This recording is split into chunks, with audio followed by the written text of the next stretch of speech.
Hello guys, welcome to another general reading. General reading po, wala pong specific na zodiac sign. Pero kung ano yung mga zodiac sign na makita ko po mag-a-appear sa mga cards, babanggitin ko na lang po. Okay, pag sinabi nating general reading, kung ano lang yung tumutugma sa inyo, yung iba baka makarelate kayo when it comes to love life, pwedeng iba baka makarelate kayo when it comes to pera, career, etc. So, take only what resonates. Yung mga part ng reading na hindi tumutugma sa inyo, huwag nyo na lang pansinin. No? At kung wala mang tumugma sa inyo kahit isa, simply means na maaaring hindi para sa inyo yung reading. And by the way, thank you so much for dropping by bago man po kayo dito or matagal na. Ayan. Blessed Christmas and New Year po sa inyo. Judgment card is the overall energy. So, pasensya na kayo guys kasi wala akong ilaw dito above the camera. Andito po yung ilaw ko. So, pwedeng madilim pagdating dito sa side na ito. Judgment card could be Scorpio energy. Pwedeng may Scorpio sa chart yung person nakadil mo or ikaw.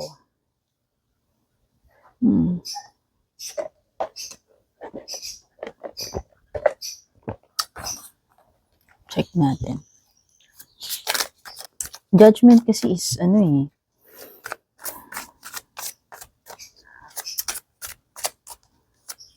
Okay, meron something dito like calling. Or biglaan mong marirealize. Nung napatingin ako dito kanina, ang na-feel ko ay parang pagbabagong buhay. Whether itong pagbabagong buhay na to ay related lang sa sarili mo or pwedeng related sa family. Something na makakapagpabago ng takbo ng buhay mo or takbo ng buhay mo at ng pamilya mo kung ikaw ay pamilyadong tao na. May asawa, anak na. Or kung single ka pa, well, yung family mo, parents mo, mga kapatid mo, something. Something like panggising na moment or panggising na pangyayari. This could be a major event na mangyayari sa buhay mo. Okay?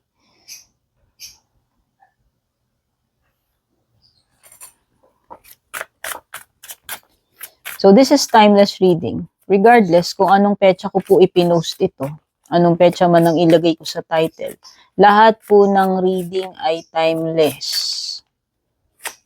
Kung nakarating sa'yo yung reading, maaaring yung mga mensahe na ito ay para sa'yo, pero pwede rin namang nagkataon lang. Okay? Just remember na ito ay card readings only. Don't take this reading seriously. So, overall, what is the challenge if ever? Kung meron man challenge dito. Your challenge is the Five of Swords. This is Gemini energy.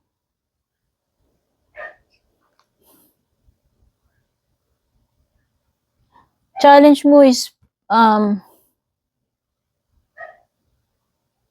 pwede ka kasing manalo-matalo dito sa situation na to eh. Yun yung more na feel ko eh. Nasa sayo kung magpapatalo ka or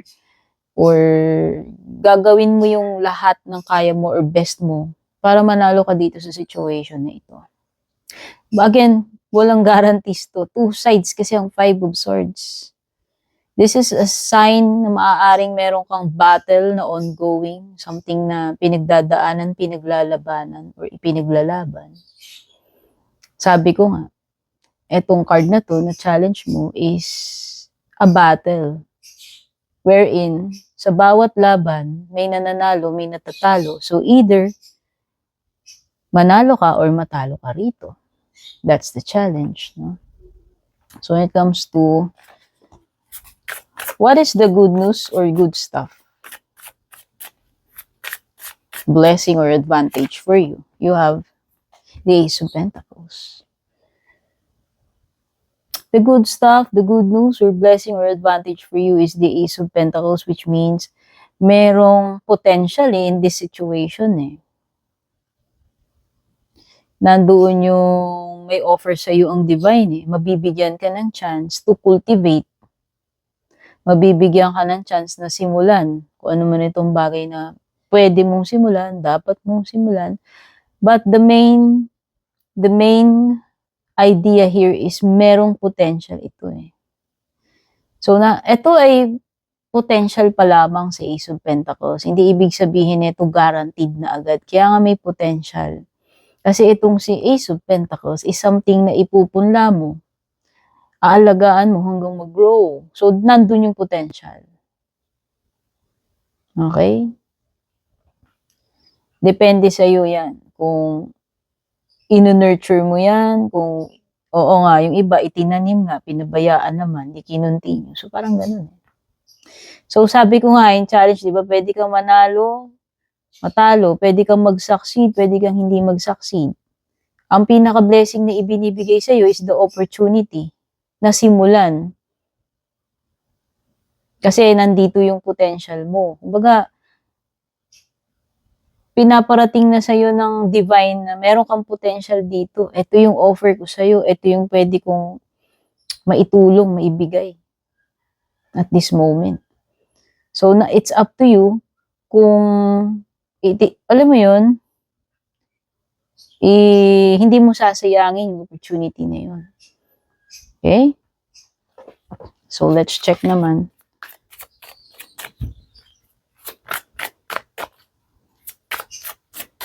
In terms of money or career, tingnan natin. Business, money, career, dito napapalaw. You have the Moon card reversed. Moon card. Moon card is Pisces energy. Moon reflects our emotions, our fears, our dreams, the subconscious.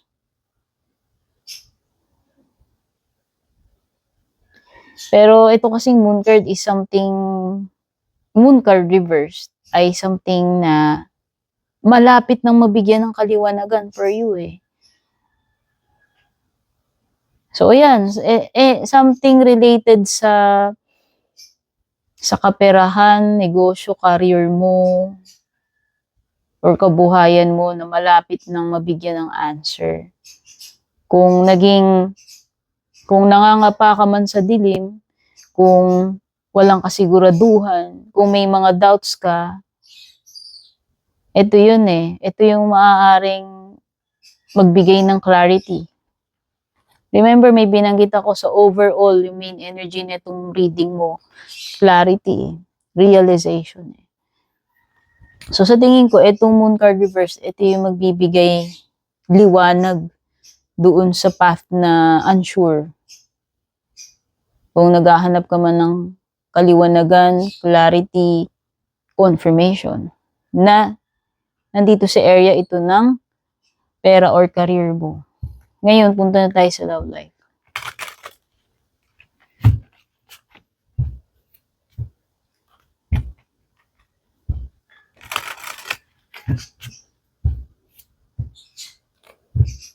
By the way, meron ako nabasang comment na maganda daw yung gamit kong deck.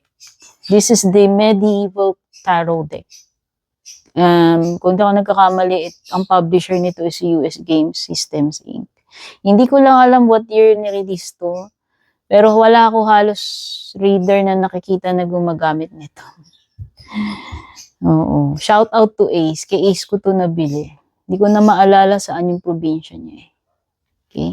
So, love life. Strength card. Leo energy. So far yung mga signs, merong Scorpio, may Leo, may Pisces.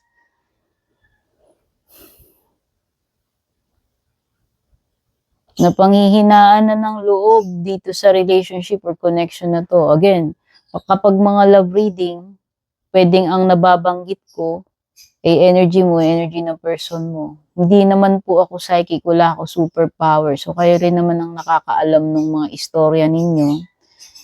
At nakakaalam kung kayo rin naman, ibig sabihin, in short, kayo rin naman ang makakapagtukoy kung energy ba yan ng person mo or energy mo. So, sabi ko nga, parang may napanghihinaan ng loob dito.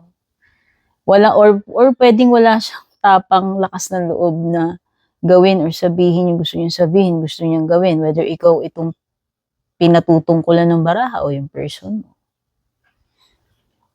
This is also a person na parang hindi na, this is the energy ng person na hindi na siya, kumbaga, kung noong una nire-restrain niya yung sarili niya, pinipigilan niya, ngayon, hindi na. So, halimbawa, kung nagpipigil man ito ng emotions, ng mga words niya, ngayon, hindi na. Sasabihin niya na yung gusto niya, gagawin niya na yung gusto niya. Okay? Hindi na siya magpipigil, hindi na siya mangingimi.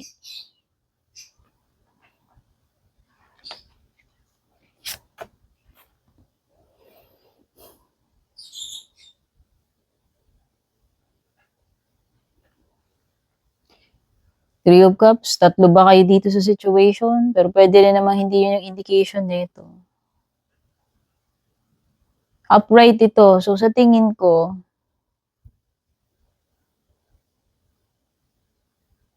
pwede mong makasundo tong person na to eh. So, hindi ko alam kung new person to or current person mo. Pero, kung new person to, makikilala mo pa lang. Pwedeng mamimit mo siya sa isang event, party, gathering, socializing. Oo.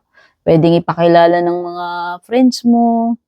Basta, mamimit mo siya eh. Wherein, sa isang ganap na pwedeng maraming tao.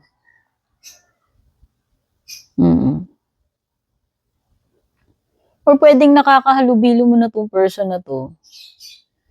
Hindi mo lang alam na may gusto na sa'yo una pa lang. Or may nararamdaman na. Or vice versa. This is a sign na pwedeng potential na magkaroon ng relationship, partnership sa inyong dalawa na itong person na to. O itong reading na to, may label man kayo, wala.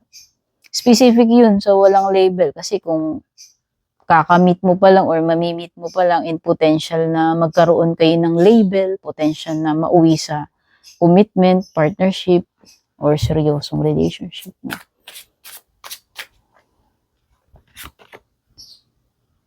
Kasi parang napipigilan siya eh. Hindi ko alam kung ano yung mga reasons eh. Pero sabi ko nga, di ba? Baliktad yung strength card. Pwedeng hindi na ito magpipigil eh. Sasabihin niya na, gagawin niya na, express niya yung dapat niya express eh. Page of Cups. Pwedeng hindi rin niya kasi ma-communicate sa'yo yung totoong nararamdaman niya eh. By the way, may energy dito nang nasa early stages pa lang or magsisimula pa lang yung connection, no? Kagaya ng sinasabi ko. So specific to. Kung yung mga binabanggit ko na yun ay naka-check sa inyo, baka talagang para sa inyo tong love reading na nandito. Oo, pwedeng iba, hindi niya ma-communicate, hindi niya masabi yung totoong feelings niya. May energy rin na mas bata rito.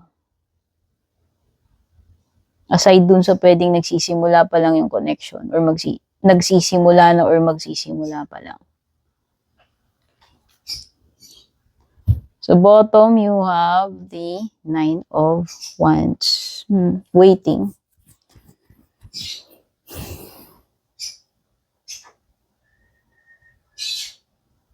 Oo, alam mo, meron ako nasa-sense na kung noong una, pinipigilan niya yung sarili niya, kasi masyado niyang ginagard yung puso niya eh. Ngayon hindi na eh. Kasi hoda eh. So nakikita ko kung mataas ang bakod na itong person na to or kung mataas ang bakod mo, meron at merong magbababa na ng boundaries bakod dito. Willing na mag-take ng risk.